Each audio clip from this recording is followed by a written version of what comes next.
It all starts with the question, why is the stereotypical librarian a woman? My name's Peter, and this is Stacks and Facts.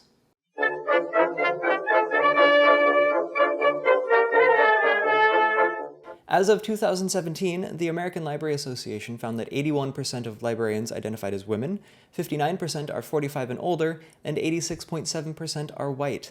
And this isn't new. Librarians and library workers have been disproportionately middle-aged white women for more than a century. So it's no wonder that when we see librarians depicted in media, they are Tammy, or Jocasta Nu, or Madam Pince.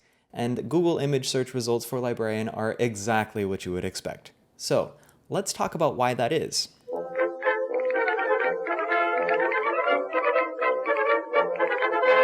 None of this is accidental. Up to the mid-19th century, libraries were mostly university institutions and might be staffed by professors, men, on a part-time basis.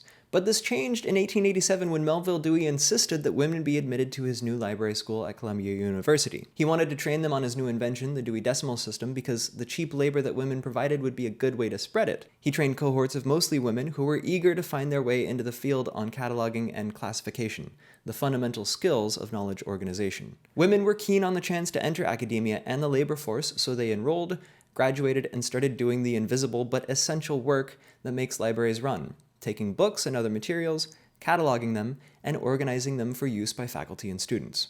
Now, I want to mention here that for all of his contributions to the profession, Melville Dewey also sexually harassed women throughout his entire career and afterward. It was such a problem that eventually he had to step down from the ALA, an organization that he co-founded. This isn't well known, but it should be because it's part of the gendered history of librarianship and deserves to be recognized.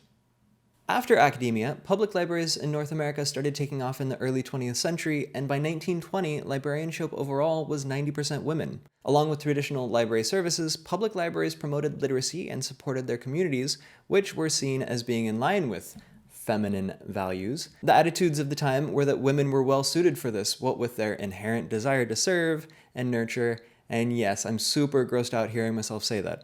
Ugh. This perception likely kept many men away, but not all of them, which gave women more freedom to shape librarianship. But only a very specific kind of woman could become a librarian. First, she had to be able to afford the education. This automatically outclassed anyone who didn't have access to money, typically through their family. White families had inheritances, while black families had nothing. Even though Dewey's school opened 22 years after slavery ended in the United States, racism and segregation were still very much in play. Second, her job had to explicitly not interfere with what she was otherwise expected to do: make and care for babies, cook, clean, manage households, and so on. Since single women past a certain age didn't have these concerns, many entered the profession. This is why librarians are stereotyped as spinsters, who are seen in a poor light because, if I were to guess, a lot of men feel threatened by women who aren't going to put up with their shenanigans. Third, she could only take a position that men weren't interested in.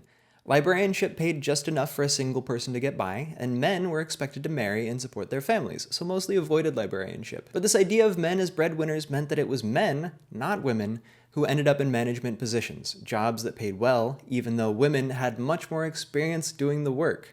So, that's how it all started. But how has it played out over the past century? Why hasn't librarianship struck a balance since the 20s when the imbalance was at its peak?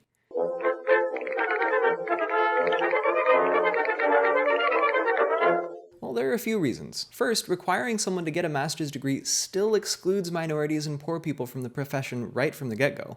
Perhaps even more so now, since education costs have skyrocketed and require access to credit in the first place, which, spoilers, minorities traditionally don't have. This is compounded by the fact that after getting your MLIS, many folks have to take part-time work for a year or more because libraries rely on part-time positions to help deal with shrinking budgets, since it means not having to pay benefits.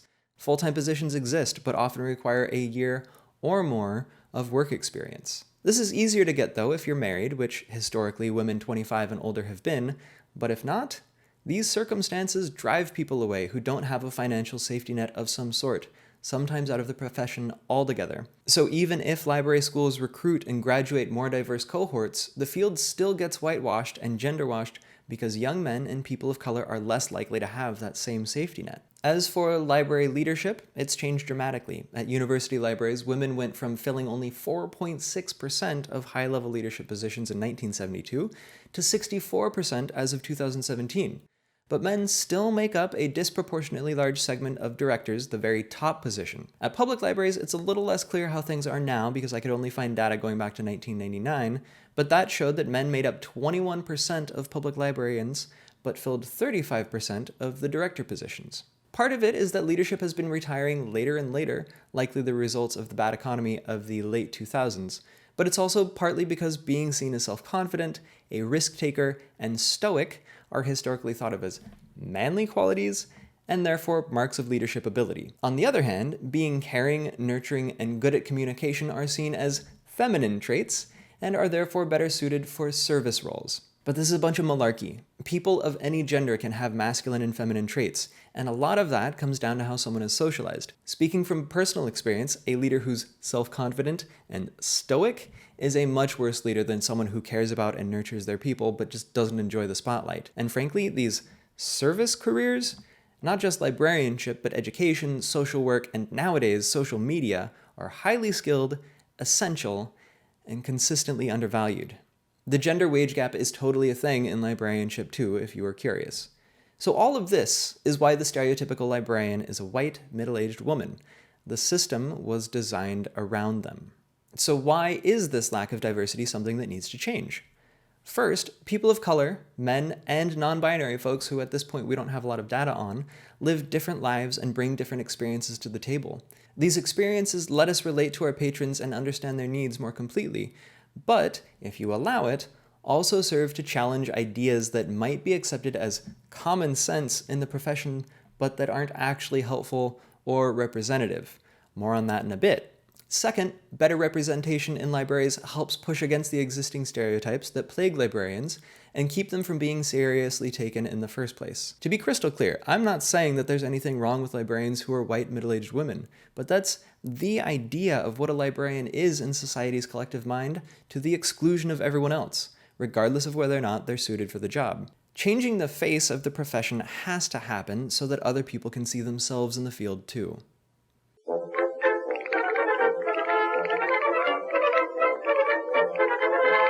So, how do we move forward? There's no single answer that'll solve everything, but here are a few thoughts that I have as a man who decided to go into librarianship. First, maybe libraries should stop relying on part-time and contract work. These serve the needs of folks from households that already have a source of income, but they hurt everyone else, including the libraries themselves. Maybe it feels charitable to offer more people some work, but part-time workers don't get benefits, paid time off, stability, or a sense of belonging. By relying on part-time work, libraries might save money, but at the cost of institutional memory and a healthy workplace culture. This is big. Does it mean that fewer people become librarians? We don't know. But at least the folks who do become librarians are given a work environment where they can thrive. And the other MLIS grads? Well, there are other MLIS jobs, and at least this way nobody feels like they have to grin and bear it just to prove that they're worthy of full-time work and the basic human dignities that go along with it.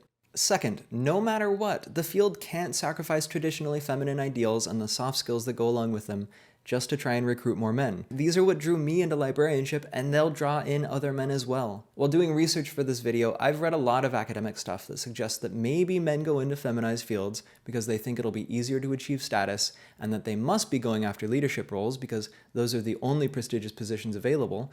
But I haven't found a whole lot that has considered that maybe the reason men go into caring fields is because we care. As someone who fits that profile, that kind of stings to read through that.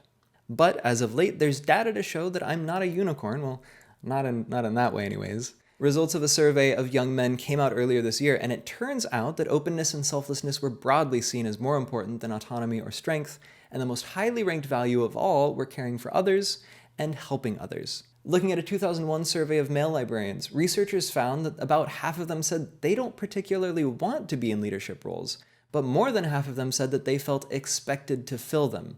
Nearly half of them reported that there were higher expectations being placed on them because of their gender, and other work in 2004 showed that this included being asked to do the manly labor of heavy lifting and tech, even if they aren't stronger or more technologically adept. Men are socialized by everyone, which explicitly includes women, not to talk about their feelings because under patriarchy, showing feelings is a liability.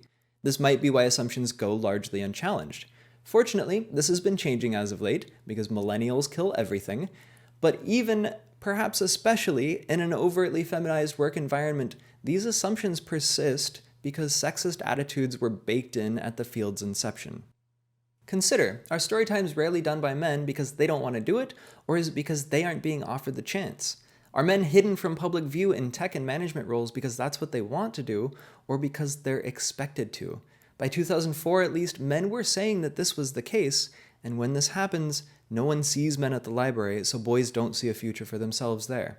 If you find yourself in a leadership position, and if you're going into librarianship, you will, I hope this gets you thinking about your own assumptions and how the way that you act on them supports or resists patriarchal systems that hurt us all, regardless of gender.